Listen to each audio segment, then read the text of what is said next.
Today I'm going to show you how I make giant lollipop decorations for Christmas and parties and stuff of that nature, using some of the stencils I'm selling in 3D printing. You can find the files on quite a few different sites, and I sell the 3D printed versions if you're interested in those. First things first, you're going to take your wood circle. You need to measure it exactly, find the middle point. This is a 5-inch, so it's 2.5. Do that 2 different directions, make your marks. Then you want to do some wood glue. Wood glue the dowel on there. You can use painter's tape to help hold that down while it sets up, or clamp it like I do. And then after 24 hours, just paint it white.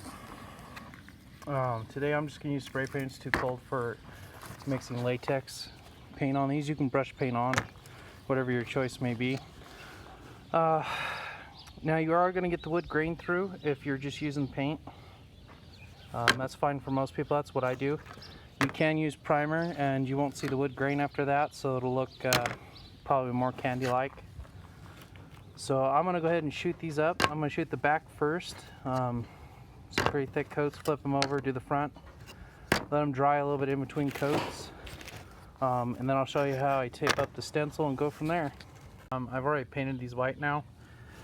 Like I said, I just used white spray paint today. It's just a little too cold. But normally I'll get some latex paint, probably just like a pint or a quart, you know, not a lot. Mixed up a little bit of water, and you can shoot it out of like your automotive paint gun. You can pick those up for like 20 bucks at Lowe's. You get way better coverage. It dries pretty fast. It looks pretty good. So now, I did forget to mention, if you don't like the stick or anything like that, or you want to hang these, what I do is I take this like decorative cord, and you can cut yourself a little length, glue it here and glue it here, and then you can clamp and hold it down overnight with some painter's tape, and then you've got a hanging ornament, and it looks really good. So that's that process. So now for painting, so this customer just wants the spiral design, but this is the same for the peppermint. I've taped the stencil on, as you could tell, and I made sure that there's no showing sparks, so when I spray it, it's all on here. My trick for doing this faster and better is just to snug a paper towel up like that. Now if you have the small swirl like this is about 5 inches. You can get away a lot of times with just painting it like this. But to really make sure, you want to take your paint stick, and as you're painting, right, you just want to make sure that you're pushing down on the center part, and that'll help keep any overspray from getting everywhere like that. From there, depending how many you're making, I'm going to paint all these first, let them dry overnight, put the glitter on tomorrow. But what I'll do for glitter, I'll show in that step, but just spray adhesive, Elmer's. It's got to be pretty warm to use it. And then I just glitter over the stencil. I actually printed out a couple of extra ones I just use for glitter, not for the paint. The trick with using these stencils, especially the swirl, you don't want the paint to run, so you want to get it down where it looks pretty decent and just stop, walk away for, I don't know, a couple of minutes and let it kind of tack up, and then pull the stencil off. You don't want to leave the stencil on there too long, because you've got a chance of peeling some paint, especially if your first coat was a little damp still, a little tacky. So that's pretty much the trick to that. Now I'm going to let these sit overnight and dry up, and then tomorrow I'll heat the garage up if it's too cold, and we'll do the glitter. After I do the kind of Christmassy themed ones, I did have a customer want a special request for baby shower ones, so we'll do those too. Those will be peppermint and swirl, both 5-inch. Okay, so these are the baby blue ones, and I figured I'd show right after they've been painted. It's pretty cold, so I'm going to let those sit just a minute to make sure there's no runs. Then I'll pull the stencil off. They'll kind of look like that. This is pretty much just a matte blue, just a really matte light blue. And these are getting glitter. So the only reason I paint these is in case the glitter falls off for some reason, you'll still have, you know, some effect to them. The second reason is that it makes it easier to put glitter on, at least in my mind. You can completely skip this step if you're going to do glitter. So now I'm going to finish these up, set these out of the way to dry, and we'll start glittering the other ones. Alright, so we're getting ready to start the glitter process. I've done this several different ways.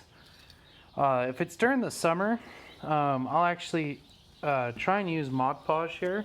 And what you'll do is you'll coat the area that you want covered in glitter with the Mod Podge, and the glitter will stick to it. And then when this stuff dries, it takes quite a while to dry. It'll seal it in place. This is probably the best option, especially if you want it to look like you actually made the lollipop, like you'd make a candy lollipop, so it won't be perfect. The other options are that I use is spray adhesive. This one worked great when it was warm out. Now it just runs, so pretty much you have to follow the directions pretty well on this one. This one has a temperature range. I don't know the exact temperature range, but I know I can't get it to work unless it's above 70. The one I'm using right now is just Elmer spray adhesive. And then how this is going to work is I'm going to shake the hell out of this can real good. And then as you can see, I've got the stencil perfectly lined up, not tape covering it, but perfectly lined up. And I'll shoot some Elmer's spray adhesive over this and then dump the glitter on, and then just dump the stencil and the excess glitter onto my cardboard, and then I'll pour it back when I'm done with the color into the glitter container. You know, try not to make a huge mess. So we're gonna go ahead and knock out the 2 greens, set them aside, clean up, do the 2 red, and then we've got the baby blue for the baby shower lollipop. So let's get to it. Alright guys, so you can kind of see there's the finished ones. They're pretty shiny with the glitter and stuff. So they look, let me put that in the shade maybe. Yep, there we go. So that's these ones knocked out. I'll show you the blue ones when I'm done with them in a moment. But that's all you do, is just lay the stencil on where you painted. Throw some spray glue down. And you can see why I painted them first, so that they kind of have a border around them. Alright guys, so you can see the baby shower blue is done for the other customer. They turned out really great actually. This is probably my favorite color combination for these so far. Just like I did the other ones though, I just laid the stencil on top, sprayed the adhesive, dumped the glitter on, then dumped the glitter on the box over my trash can. The great thing about that is you can put the glitter back in the container because there will be a lot. Now I'm going to let them set up. I usually let them dry overnight, and that's what I'm going to do today. And then I don't have it on me. At least I don't see it. Yeah, I don't see any on the shelf over here. So I'm going to use polyacrylic to seal these and protect them. And polyacrylic is water-based, so there's no, you know, chemicals and stuff involved. You can use whatever clear coat you want as long as it doesn't react with the paint and the adhesive. It's pretty rare for it to react with Mod Podge or this stuff, so you're probably good there. It's usually the paint that'll get crumpled. But yeah, clear coat them, then I'll put the bows on them. I'll show you what they look like after I put some bows on them. I think that ties them together pretty well. Okay, so I'm going to go ahead and glue these bows onto the lollipops here. So I'm getting my bows, in case you're curious, off of Etsy. I'm working with a gal out of Romania actually, who ties them together and ships them to me. I'd rather support her than China. So even though it takes a little bit of time, I usually get them in a couple of weeks. So I just want to show you the difference. This is the very first one I made a couple years ago. And this is made with entirely, except for the wood. The glitter is, what are they called? Glitter pens? Or glitter glue out of the dollar store. And so are the bows. I mean, it still doesn't look bad, but it's definitely not as good as those. So what I've done already is I have taken and untied these. She puts these twist ties in there to kind of help herself, and what I'll do is I'm just going to put a dab of hot glue right there, pretty generous amount, tie it onto the lollipop, tie it tight, and then we're good to go. Alright, so there they are with the bows on them. So these are burlap bows, so they'll work great outdoors too. These have been clear coated, as you can see. In case you're wondering why I put glue on them, here's a dollar store bow. It's just got the zip tie or the twist tie on there. This just falls down. So, yep, definitely gotten way better at this. So that's kind of what it looks like. You can, instead of using the bows, if you want something else to accent these, you use like clips of garland and pretty much whatever creative stuff you want. I've thought about 3D printing some stuff for them. I've just never done it. So, but there you go. Hopefully the gal from Romania gets my baby blue bows together for those blue ones. But you should be seeing those in a second. For me, it's a couple of weeks. Okay, so here's the finished lollipops on their way out. These aren't actually the ribbons I ordered off Etsy. I don't know where those are.